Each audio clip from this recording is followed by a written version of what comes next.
शिवाजी महाराजांची आग्र्याहून सुटका, त्यांनी बादशहाच्या हातावर तुरी देऊन कसे पलायन केले हे छोटेसे बालनाट्य दाखवण्याचा आम्ही प्रयत्न करत आहोत. थँक्यू.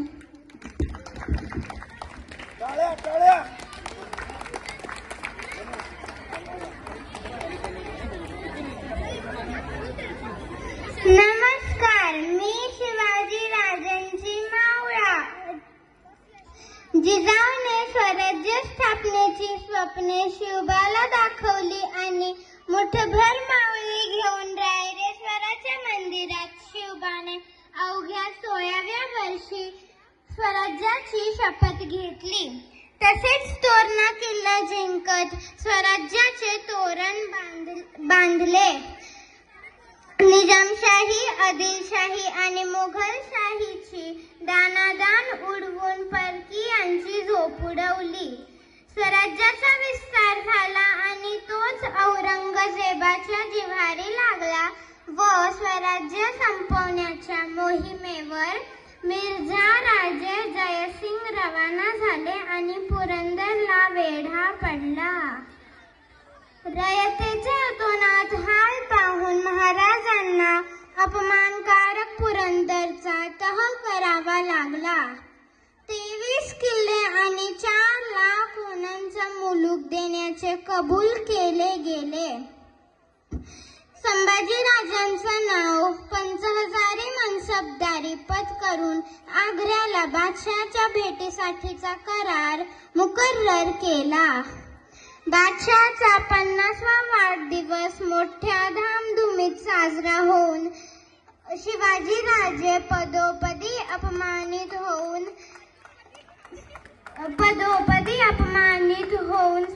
दुसऱ्या दिवशीच्या दरबारात पोहोचले. रामसिंग, साधे रिवाज पाहता येत नाही तुम्हाला?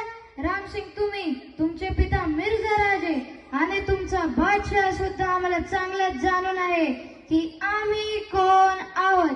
तरी देखील आम्ही येणार हे माहिती असून पण समोर कोण येतो तर तुमचा साधा कारकून. राजाजी शांत हो जाइए. दरबारी रिवाज.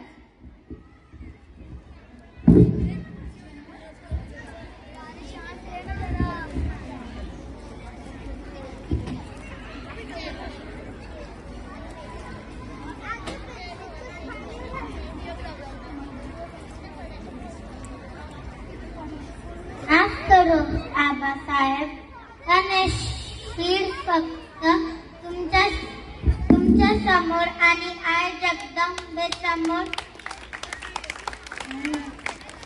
झुकेल, बाकी कोणासमोरही नाही. राम सिंह, इन्हें अपनी जगह दिखाइए.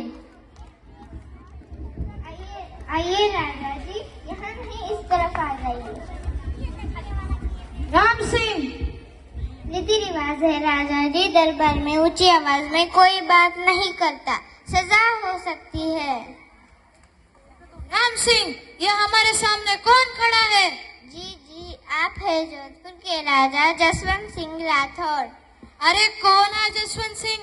कोंढण्याच्या कड्यांखाली आमच्या मावळ्यांकडून मार खाऊन पाठ दाखवून पळून गेले जसवंत सिंग, आणि त्याचा दर्जा दरबारात आमच्यापेक्षा मोठा, हे आम्हाला कदापि मंजूर नाही. राजाजी जिले लाही खामका नाराज हो जाएंगे. राजाजी शांत हो जाइए. रिवाज राजाजी, रिवाज पाळायला हे मर्यादा असतात रामसिंग. आम्ही इतक्या लांबून तुमच्या बादशाहाला भेटायला आलो की यासाठी आमचा 9 वर्षाचा मुलगा सुद्धा 5000 मनसबदारी आहे. शांत राजाजी, शांत.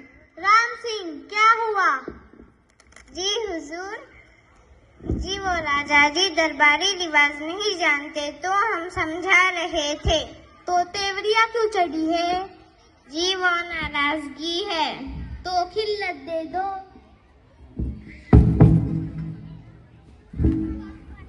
राजाजी खिल्लत. नको आम्हाला बादशाहाची खैरत. आम्ही दिल्लीच्या तख्तासमोर कधीही झुकणार नाही. स्वराज्याचा भगवा दिल्लीच्या तख्तासमोर कधीही झुकणार नाही. चला शंभूराजे. पोलाद खान. सिवा के डेरे को घेर लो। ध्यान रखे आगरा से वो कहीं भाग निकल ना पाए।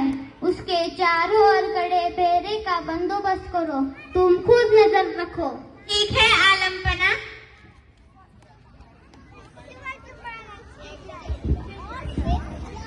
आणि 4000च्या फळ्यात बहारात राजे नजर कैद झाले. पुढे सुटकेसाठी सर्व सनदशीर पर्याय वापरले गेले पण बादशहावर काहीही परिणाम झाला नाही. आणि शिवाजी राजांना एक युक्ती सुचली. त्यांनी आजारी पडण्याचे नाटक केले. पहारेकरांना बोलावणे धाडले गेले.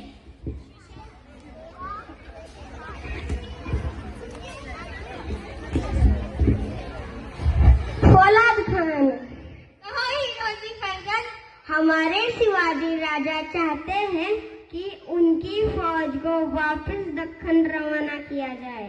ठीक है, आलमपना से बात करता हूँ। आलमपना, बोलिए फौलाद खान। शिवा अपनी फौज को वापस दक्कन रवाना करना चाहता है और अच्छा ही है हमारे लिए। इतने फौज का खर्चा कब तक उठाए?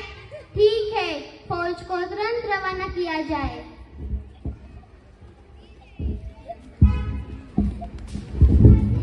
फौलाद